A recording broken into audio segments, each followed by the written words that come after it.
മാഷെ, സന്ദീപ് വാര്യർ കോൺഗ്രസ് പോയതിൽ ആർക്കാണ് മാഷെ ഇത്ര സങ്കടം? അത് BJP-കാരെക്കാട്ടും കൂടുതൽ CPM-കാർക്കാണെന്നാണ് നമുക്ക് തോന്നുന്നത്. നമ്മളെ ബാലേട്ടൻ, AK ബാലനൊക്കെയുള്ള പരാമർശം കണ്ടില്ലേ? KPCC ഒരു RSS ക്യാമ്പായി തീർന്നിരിക്കുകയാണ്.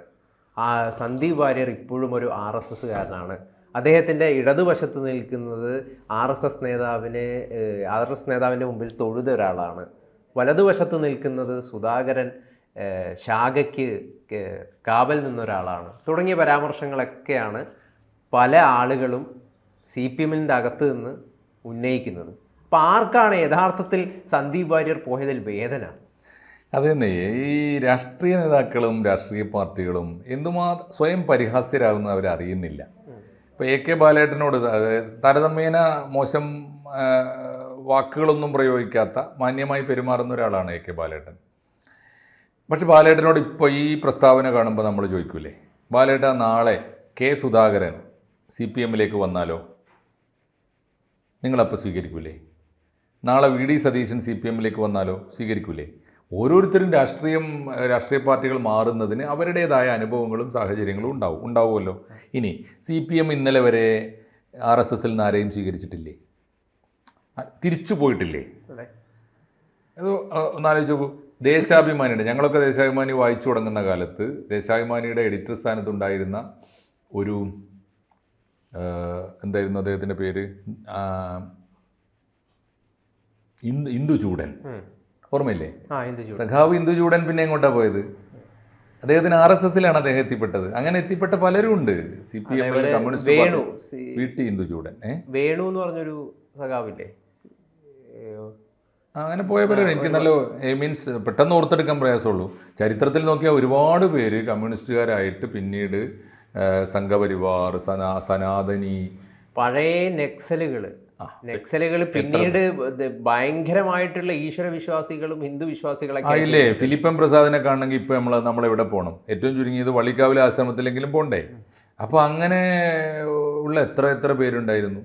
മാത്രമല്ല, ലോക തൊഴിലാളി വർഗത്തിന് വേണ്ടി ആദ്യത്തെ കഥാസമാഹാരം സമർപ്പിച്ച ആരാധ്യനായ OV വിജയൻ പോത്തൻകോട് ആശ്രമത്തിലല്ലേ ഉണ്ടായിരുന്നത്? കരുണാകര ഗുരുവായിരുന്നു അദ്ദേഹത്തിൻ്റെ ഗുരു അവസാന കാലത്ത്. അപ്പോൾ ഇതിലൊക്കെ എങ്ങനെയാണ് ഇതിനെയൊക്കെ നമ്മളെ ഈ പക്വത എത്തിയ ലീഡർഷിപ്പ് എങ്ങനെ കാണേണ്ടത്?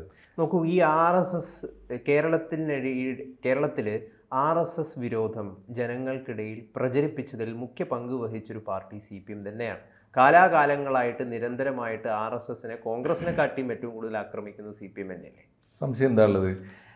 RSS വിരോധം പ്രചരിപ്പിക്കുക വഴി യഥാർത്ഥത്തിൽ CPM ചെയ്തത് RSS-നെ വളർത്തുകയല്ലേ? ഒരു പ്രസ്ഥാനത്തെ, ഒരു ആശയത്തെ, ശരിയോ തെറ്റോ ആകട്ടെ, ആ ആശയത്തോട് എനിക്കും നിനക്കൊക്കെ വിയോജിക്കാം. പക്ഷെ അത്ര തന്നെ പ്രധാനമാണ്, നമുക്കവരോട് വിയോജിപ്പുള്ളതിനേക്കാളും പ്രധാനമാണ് അവർക്കത് ആയിരിക്കാനുള്ള അവകാശം, അവർക്കത് പ്രചരിപ്പിക്കാനുള്ള അവകാശമില്ലേ? ഇന്ത്യയിൽ ഹിന്ദുവിൻ്റെ പേരിൽ മാത്രം ഒരു രാഷ്ട്രീയ പ്രസ്ഥാനം അല്ലെങ്കിൽ അങ്ങനെ ഒരു സാംസ്കാരിക പ്രസ്ഥാനം, ഹിന്ദു സംസ്കാരം ലോകത്തിലെ ഏറ്റവും ഉത്തമമായ സംസ്കാരമാണെന്നുള്ള വിശ്വാസം, അതിനെ നമുക്ക് മൗലികവാദം എന്നൊക്കെ വിളിച്ച് വിമർശിക്കാം എന്നല്ലാതെ അവരെ കൊന്നു തീർത്ത് കളയാം എന്ന് ഒരു എതിർ പ്രസ്ഥാനം തീരുമാനിക്കുന്നിടത്ത് ആരാ വളരുക? കേരളത്തിലെ RSS-നെ ഞാൻ പറഞ്ഞ അവർ വിമർശിക്കുക മാത്രമല്ല ചെയ്തത്, വളർത്തുക കൂടിയാണ് ഒരു പ്രധാനപ്പെട്ട കാര്യം. ഞാൻ ഇതിപ്പോൾ സിമ്പിളായിട്ട് എടുത്തു നോക്കൂ. പക്വതയോടെ പെരുമാറേണ്ടത് എങ്ങനെയാണ്? അദ്ദേഹം ആ പാർട്ടി വിട്ട് മറ്റേ പാർട്ടി പോയി അല്ലേ? നല്ലൊരുത്തനാണെങ്കിൽ, കൊള്ളാവുന്ന ഒരുത്തനാണെങ്കിൽ അദ്ദേഹത്തിൻ്റെ സെലക്ഷൻ മോശമായി പോയി, ഞങ്ങളെ ആയിരുന്നു, ഇടതുപക്ഷത്തേക്കായിരുന്നു വരേണ്ടതെന്ന് അദ്ദേഹം പറഞ്ഞാൽ അത് വലിയ സ്വീകാര്യത കിട്ടും അതിന്. ഈ അദ്ദേഹത്തിൻ്റെ തെരഞ്ഞെടുപ്പ് മാറിപ്പോയി എന്ന വിമർശനം. 2, അദ്ദേഹത്തിൻ്റെ ഇഷ്ടമല്ലേ, തീർച്ചയായിട്ടും അദ്ദേഹം അതിൻ്റെ ഗുണദോഷങ്ങൾ അദ്ദേഹം അനുഭവിക്കുക, അത്രേ പറയേണ്ടതുള്ളൂ. അതിനപ്പുറത്ത് RSS ക്യാമ്പായി മാറി. അങ്ങനെയാണെങ്കിൽ OK വാസു ആ ക്യാമ്പിലില്ലേ? ഇപ്പോൾ CPM-ൻ്റെ ക്യാമ്പിലില്ലേ? OK വാസു BJP-യുടെ വലിയ ലീഡറായിരുന്നില്ലേ നിങ്ങളെ കണ്ണൂരിൽ? ഈ സുരേഷ് മിനി എന്ന് പറഞ്ഞ തീപ്പൊരി പ്രാസംഗികനെ ആയിട്ട് DYFI വേദിയിലൊക്കെ കാണാമല്ലോ. RSS-ന് വേണ്ടി കൊല്ലാൻ നടന്നിരുന്ന ഒരു കൊലയാളി സംഘത്തിലെ അംഗം, അങ്ങനെ ആയിരുന്നില്ലേ അദ്ദേഹം? അപ്പം ഞാൻ പറയും, ഇതൊക്കെ ഒരു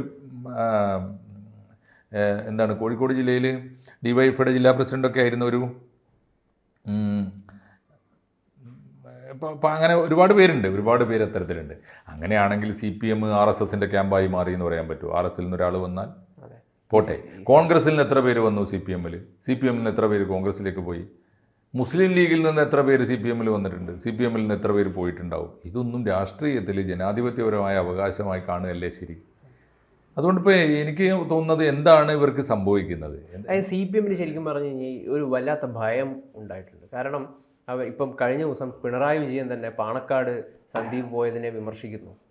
പാണക്കാട് തങ്ങളുടെ ജമായത്ത് ഇസ്ലാമിയുമായിട്ട് അദ്ദേഹം ആ ഒരു രീതിയിലുള്ള പെരുമാറ്റം നടത്തുന്നു. അത് ശരിയാണോ എന്ന് പാണക്കാടിനെ നേരത്തെ പിണറായിക്ക് ഇത്രയും ധൈര്യം ഉണ്ടായിരുന്നില്ല. അപ്പൊ പാണക്കാടിനെ വരെ വിമർശിക്കുകയാണ്. ഇതിൻ്റെ ഒരു യഥാർത്ഥ പ്രശ്നം എനിക്ക് തോന്നുന്നത് അവനവനിൽ വിശ്വാസമില്ലാതിരിക്കുക, അവനവൻ കടുത്ത പ്രതിസന്ധിയിലാണ് എന്ന അങ്കലാപ്പ് നമ്മളെ ഭരിക്കുക. നമ്മുടെ പോക്ക്, നമ്മുടെ ഗ്രാഫ് താഴോട്ടാണ്, നമ്മുടെ പോക്ക് നാശത്തിലേക്കാണ് എന്ന നിരാശാബോധം, ഫ്രസ്ട്രേഷൻ നമ്മളെ നയിക്കുക. നമുക്ക് നമ്മുടെ നേതൃത്വത്തിനെ തിരുത്താനും നേർവഴിക്ക് നയിക്കാനുമുള്ള കെൽപ്പില്ലല്ലോ എന്ന് സ്വയം തിരിച്ചറിയുക. ഇതൊക്കെയാണ് ഇപ്പോൾ സി പി എമ്മിന് സംഭവിക്കുന്നത്, സി പി എമ്മിലെ നേതാക്കന്മാർക്ക് സംഭവിക്കുന്നതാണ്. അതുകൊണ്ടാണ് ഇതൊക്കെ പറയുന്നത്. അല്ലെങ്കിൽ അങ്ങനെ അല്ലല്ലോ പറയേണ്ടത്. ഏതെല്ലാം രീതിയിൽ പ്രതികരിക്കാം. സി പി എം വീണ്ടും തിരിച്ചും അവരുടെ ഹിന്ദു വോട്ട് ബാങ്കിലേക്ക് തിരിച്ചു പോവുകയാണ്. ഹിന്ദു വോട്ട് ബാങ്കിലേക്ക് തിരിച്ചു പോകുമ്പോൾ സത്യത്തിൽ അങ്ങനെയാണെങ്കിൽ അത് അങ്ങനെ അജണ്ട അവർക്കുണ്ട് തീർച്ചയായിട്ടും. അത് കഴിഞ്ഞ് ലോക്സഭാ ഇലക്ഷന് ശേഷമുള്ള ഉണ്ടായ അജണ്ടയാണ്. അത് കൃത്യമായി അതിനൊരു ഔട്ട്ലൈൻ ഉണ്ടാക്കി കൊടുത്തത് PV അൻവറുമാണ്. എന്തൊക്കെ പറഞ്ഞാലും അൻവറിനോട് നന്ദി പറയണം. അൻവർ ആ പ്രശ്നത്തെ പിണറായിക്കെതിരായി രൂപപ്പെട്ടു വന്ന ഈ മുസ്ലിം പ്രീണനത്തിൻ്റെ അപകടം, മുസ്ലിം പ്രീണനം കൊണ്ട് പിണറായി വിജയൻ്റെ ഗവൺമെൻറ്റും പിണറായി വിജയനും ഇടതുപക്ഷവും എന്ത് നേടി എന്ന് കൃത്യമായി സൂചിപ്പിക്കുന്നതാണ്. അപ്പോൾ സി പി എമ്മിന് പറ്റിയ രണ്ട് പ്രധാനപ്പെട്ട അബദ്ധം അതാണല്ലോ. രണ്ട് കാര്യങ്ങളിൽ അവർ കോംപ്രമൈസ് ചെയ്തു. ഒന്ന്, പാർട്ടിയുടെ സ്ഥാനമാനങ്ങൾ, പദവികൾ, സീറ്റുകൾ ഒക്കെ പുത്തൻ പണക്കാർക്ക് വിൽക്കാൻ തുടങ്ങി. രണ്ട്, വോട്ട് ബാങ്കായിട്ട് അവർ കണ്ടത് മതമൗലികവാദം, അങ്ങേയറ്റത്തെ പിന്തിരിപ്പന്മാരായ മതമൗലികവാദ പ്രസ്ഥാനങ്ങളെയാണ്. അവരെ കൂട്ടുപിടിച്ചു. എന്നുവെച്ചാൽ മുസ്ലിം കമ്മ്യൂണിറ്റിയെ സ്വാധീനിക്കാൻ CPM ശ്രമിച്ചത്, കൂട്ടുപിടിച്ചത് അങ്ങേയറ്റം ഫണ്ടമെൻ്റലിസിനെയാണ്. അപ്പോൾ ഫണ്ടമെൻ്റലിസവും പുത്തൻ പണത്തിൻ്റെ താല്പര്യം എപ്പോഴും എന്തായിരിക്കും? ലാഭമായിരിക്കും. ലാഭത്തിൻ്റെ താല്പര്യം ഏത് വഴിയും അവർ സ്വീകരിക്കും. അവർ കള്ളക്കടത്ത് എടുക്കും, അവർ സ്വർണ്ണക്കടത്ത് സ്വീകരിക്കും, അവർ ഈ തരത്തിലുള്ള ക്രിമിനൽ മാഫിയകളെ ഉണ്ടാക്കും, ഗുണ്ടാ സംഘത്തെ നിർമ്മിക്കും, അതുപയോഗിച്ച് ഭൂമാഫിയ. CPM പോലുള്ളൊരു പാർട്ടി ശരിക്കും പറഞ്ഞു കഴിഞ്ഞാൽ പ്രീണനം നടത്തുന്നത് മതമൗലികവാദം ഇല്ലാതാക്കാൻ വേണ്ടിയിട്ടല്ലേ? ഒരു പക്ഷേ മുസ്ലിങ്ങളെ പ്രീണിപ്പിച്ച് തങ്ങളുടെ കൂടെ നിർത്തിയില്ലെങ്കിൽ ഇവർ ചിലപ്പോൾ SDP-യുടെ കൂടെ പോകും, അല്ലെങ്കിൽ ജമായത്തിയുടെ കൂടെ പോകും, ലീഗിൻ്റെ കൂടെ പോകും. അത് വല്ലാത്തൊരു അപകടമല്ലേ സൃഷ്ടിക്കുക? അതിനെക്കാട്ടി നല്ലത് കുറച്ചും കൂടി മതസൗഹാർദ്ദമുള്ള ഒരു പാർട്ടിയുടെ കൂടെ അവരെ കൂടെ നിർത്താമെന്ന് ചിന്തിക്കുന്നല്ലേ വേണ്ടത്. അത് നടത്തി പരാജയപ്പെട്ടൊരു ഇഷ്യൂ ആണ്. CPM ആദ്യമായിട്ടല്ല ഈ പരീക്ഷണം നടത്തുന്നത്. CPM നടത്തിയ ആ പരീക്ഷണങ്ങൾക്കൊക്കെ വലിയ ദുരന്തമാണ് ഉണ്ടായിട്ടുള്ളത്. ആലോചിച്ച് നോക്കൂ. മുസ്ലിം ലീഗിനെ ആദ്യം കടുത്ത മതമൗലികവാദ അന്ന് വലിയ വർഗീയ പ്രസ്ഥാനമെന്ന് വിളിച്ചിരുന്ന മുസ്ലിം ലീഗിനെയാണ് ആദ്യം CPM കൂടെ കൂട്ടിയത്.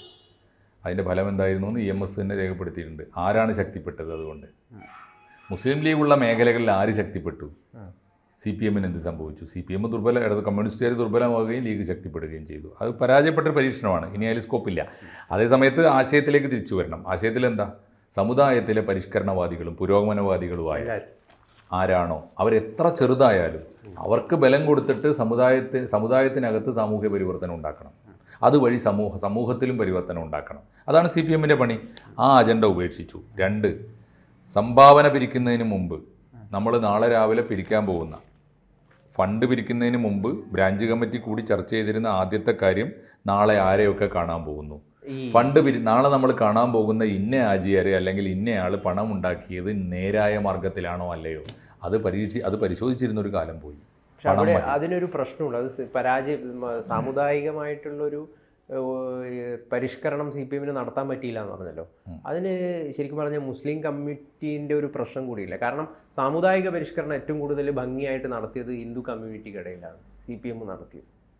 അതെ, അത് നടത്തി. അതെ. അപ്പോൾ പക്ഷെ അത് അവർക്ക് നടത്താൻ പറ്റാത്തതെന്ന് പറയുന്നത് അത് ആ കമ്മ്യൂണിറ്റിക്കിടയിലുള്ളൊരു മുസ്ലിം കമ്മ്യൂണിറ്റിക്കിടയിലുള്ളൊരു പ്രശ്നം കൂടിയില്ലേ. കാരണം അവർ അത്രമാത്രം ഒരു ക്ലോസ്ഡ് സർക്കിളിൽ ജീവിക്കുന്ന, അല്ലെങ്കിൽ അങ്ങനെയുള്ളൊരു പരിവർത്തനം നടത്തിയാൽ മതത്തിൽ നിന്ന് വിലക്കപ്പെടുമോ എന്നൊക്കെയുള്ള ചിന്താഗതികളൊക്കെ അവർക്കുണ്ട്. അല്ലല്ല, ഇസ്ലാമിന് ഒരു അടഞ്ഞ സ്വഭാവമുണ്ട്. അത് സെമിറ്റിക് മതങ്ങൾക്കുണ്ട്. അതാണ് സെമിറ്റിക് മതവും ഹിന്ദുയിസവും തമ്മിലുള്ള പ്രധാനപ്പെട്ട വ്യത്യാസം. അതുണ്ട് എന്നുള്ളത് ശരിയാണ്. അതുകൊണ്ട് തന്നെ അതിനകത്ത് പരിവർത്തനങ്ങൾ വരുത്താൻ വളരെ എഫക്റ്റീവായ ശ്രമങ്ങൾ നടത്തണം. ചെറിയ തോതിൽ മതിയാവില്ല. എന്നാൽ അതിനകത്ത് പോലും വലിയ മാറ്റങ്ങൾ ഉണ്ടാക്കിയ ആളുകളുണ്ടായിരുന്നു. ഹിന്ദു കമ്മ്യൂണിറ്റിയിൽ കമ്മ്യൂണിസ്റ്റുകാർക്ക് ഇടപെടാൻ പറ്റി എളുപ്പത്തിൽ. എന്തുകൊണ്ടാണെന്നറിയോ? കമ്മ്യൂണിസ്റ്റ് പാർട്ടി ആരെയാണ് ഹിന്ദു കമ്മ്യൂണിറ്റിയിൽ പിന്തുടർന്നത് പിന്തിരിപ്പന്മാരായ ജന്മിമാരെയല്ല, പാവങ്ങളായ കുടിയാന്മാരെ സംഘടിപ്പിച്ചു. അപ്പോൾ ആ സമുദായത്തിലെ മർദ്ദിതരായ മനുഷ്യർ കൂടെ നിന്നു.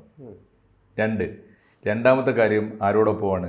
ശ്രീനാരായണ ഗുരുദേവനെ പിന്തുടർന്നു. അല്ലാതെ അദ്ദേഹത്തെ ആക്ഷേപിച്ചുകൊണ്ടിരുന്ന ജാതിക്കോമരങ്ങളുടെ കൂടെ അല്ല നിന്നത്. മനസ്സിലായില്ലേ? ക്ഷേത്രപ്രവേശനത്തെ അനുകൂലിച്ചു, അല്ലാതെ ക്ഷേത്രപ്രവേശനം പാടില്ല എന്ന് പറഞ്ഞു നിന്നവരുടെ കൂടെയല്ല. എന്ന് പറഞ്ഞാൽ ഹിന്ദു കമ്മ്യൂണിറ്റിയിലെ പുരോഗമനവാദികളെ പിന്തുടർന്നതുകൊണ്ടാണ് കമ്മ്യൂണിസ്റ്റ് പാർട്ടി വളർന്നത്. മുസ്ലിം കമ്മ്യൂണിറ്റിയിലെ സ്ട്രാറ്റജി മാറിപ്പോയി, തെറ്റിപ്പോയി എന്നാണ് ഇപ്പോഴും ഞാൻ വിശ്വസിക്കുന്നത്. അപ്പോൾ എന്തായാലും AK ബാലൻ RSSനെ എന്തോ വലിയ രീതിയിൽ വിമർശിക്കുന്നത് അദ്ദേഹത്തിൻ്റെ പഴയ ചിന്താഗതി കൊണ്ടാണെന്നാണ് തോന്നുന്നത്. കാരണം RSS ഇന്ന് കേരള സമൂഹത്തിൽ വ്യാപകമായിട്ട് ഒരു പ്രധാന ശക്തിയായിട്ട് ഉയർന്നു കഴിഞ്ഞു. ഒരു അസ്പർശ്യത, അവരോടുള്ള അസ്പർശ്യത പൊതുസമൂഹത്തിന് മാറിക്കഴിഞ്ഞിരിക്കുകയാണ്. അല്ല, എൻ്റെ ഗൗതമേ, RSS അല്ലെങ്കിൽ BJPക്ക് കേരളത്തിലൊരു നിർണായക ശക്തിയാവാൻ ഇപ്പോഴും പറ്റാത്തതിൻ്റെ ഉത്തരവാദി ഇവിടുത്തെ UDFO LDFO അല്ല, BJPയും NDAയും തന്നെയാണ്. ഒന്ന്, ഇനി കാലം കുറച്ച് എടുത്താൽ പോലും, അവർ ഉള്ള സമയം പാഴാക്കി കളയുന്നുണ്ടെങ്കിൽ പോലും, ഒരു 10 MLA ജയിപ്പിക്കാനുള്ള നിലയിലേക്ക് BJP മാറി നോക്കട്ടെ. ആരൊക്കെ കുത്തി ഒഴുകും പോലെ കൊടിയും പിടിച്ച് RSSലേക്കും BJPയിലേക്കും പോകില്ല. ആ തരത്തിലുള്ള അസ്പൃശ്യത ആർക്കെങ്കിലും ഉണ്ടോ? എന്തൊക്കെ പറഞ്ഞാലും EP ജയരാജന് ഒരു രാഷ്ട്രീയ പ്രതിസന്ധി വന്നപ്പോൾ അദ്ദേഹം തന്നെ സമ്മതിച്ച പോലെ വേറെ ആരോടും പോയി സങ്കടം പറയാനുണ്ടായില്ല അദ്ദേഹത്തിന്. പ്രകാശ് ജാവദേക്കറെ തന്നെ കാണേണ്ടി വന്നല്ലോ. സംഭവിക്കില്ല എന്ന് എന്താ ഉറപ്പ്? എൻ്റെ പ്രിയപ്പെട്ട AK ബാലേട്ടൻ പാലക്കാട്ട് ഇങ്ങനെ ഈ രൂക്ഷമായ ഗ്രൂപ്പ് വഴക്ക് വന്നാൽ BJPയിൽ ഒരു ഘട്ടത്തിൽ ചേരൂല എന്നെന്താ ഉറപ്പ്? കേരള രാഷ്ട്രീയത്തിൽ അത്രയൊക്കെ ഉള്ളൂ. ഞാൻ പറഞ്ഞ രാഷ്ട്രീയത്തിലെ ആശയ ദൃഢത എന്നൊക്കെ പറയുന്നത്, ആശയ വ്യക്തത, ആശയപരമായ ദുർവാശി, ആദർശത്തിൻ്റെ അസ്കിയത എന്നൊക്കെ പറഞ്ഞത് അത്രയേ ഉള്ളൂ എന്ന് എല്ലാവർക്കും നല്ല ഉറപ്പുണ്ട്. ഇന്ന് ലീഗായവൻ നാളെ കമ്മ്യൂണിസ്റ്റ് ആവും, ഇന്ന് കമ്മ്യൂണിസ്റ്റ് ആയവൻ നാളെ ലീഗാവും. അതൊന്നും ഒരു ഇഷ്യൂ അല്ലാതെ. എന്തായാലും MP രാജേഷ് പറഞ്ഞ പോലെ AK ബാലേട്ടൻ ഒരു നല്ല മനുഷ്യനാണ്. തീർച്ചയായിട്ടും AK ബാലേട്ടൻ നല്ല മനുഷ്യനായി തുടരട്ടെ. പക്ഷേ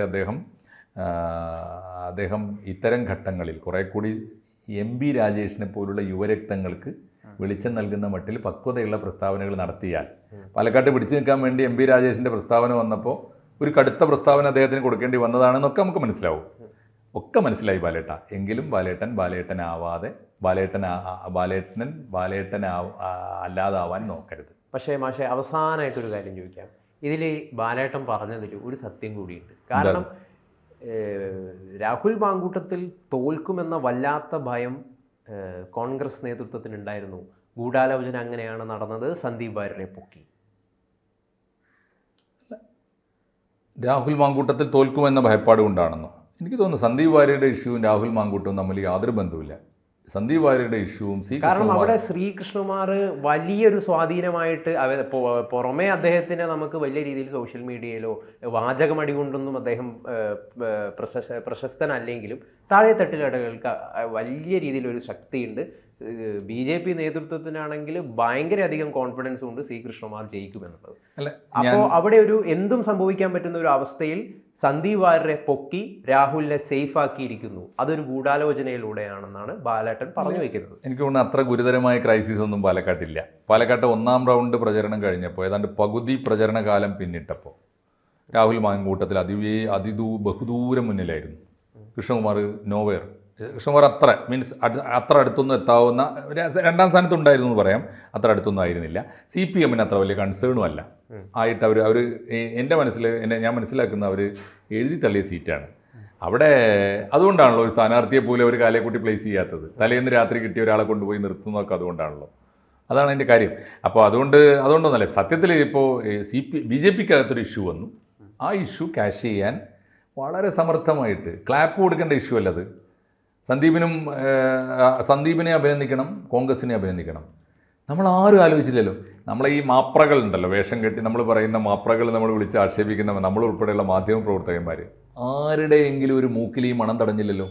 സന്ദീപ് വാര്യർ പോകുന്നത് കോൺഗ്രസിലേക്കാണെന്ന് ദയനീയ പരാജയമല്ലേ കേരളത്തിലെ മാധ്യമപ്പട.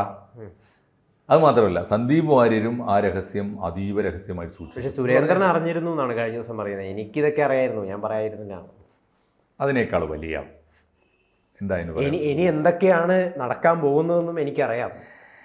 എന്താ പറയുക, സുരേന്ദ്രനെ പോലെ ഉത്തരവാദപ്പെട്ട സ്ഥാനത്തിരിക്കുന്ന ആൾ സ്വയം വില കളയുന്ന പ്രസ്താവന നടത്തുന്നു. ഇനി സന്ദീപിനെ ഞങ്ങൾക്ക് ഇങ്ങോട്ട് തരരുതേ, നിങ്ങൾ തന്നെ വെച്ചോ, ഇനി 23-ാം തീയതി കഴിഞ്ഞ് കഴിഞ്ഞാൽ ഇങ്ങോട്ട് വരാതിരിക്കാൻ വില കുറഞ്ഞ വർത്തമാനാണ്. മാത്രമല്ല, അദ്ദേഹത്തിന് സന്ദീപ് വാര്യരോടുള്ള യഥാർത്ഥ സമീപനം എന്താണെന്ന് വെളിപ്പെടുന്നത് ഇപ്പോഴാണ്. പുറത്തു പോയപ്പോൾ നടത്തിയ പ്രസ്താവനയാണ്. അല്ലെങ്കിൽ അദ്ദേഹം വേദനിക്കുകയെങ്കിലും ചെയ്യുമായിരുന്നു. പാർട്ടിയിൽ നിന്ന് ഒരു നല്ല സന്തോഷമാണ് അദ്ദേഹം പ്രകടിപ്പിക്കുന്നത്. സന്തോഷമാണ്, കടുത്ത സന്തോഷവും ആഹ്ലാദവുമാണ്. കൊണ്ടുപോയി നന്നായി ഉഷാറാക്കി എടുക്ക്, വലിയ കസേര കൊടുക്ക്, എന്നിട്ട് ഇങ്ങോട്ട് തന്നെ കൊണ്ടുവരരുത് എന്നാണല്ലോ പറയണതിൻ്റെ അർത്ഥം. അപ്പം അത്രയേറെ വെറുപ്പ് സുരേന്ദ്രൻ ഉണ്ടായിരുന്നു.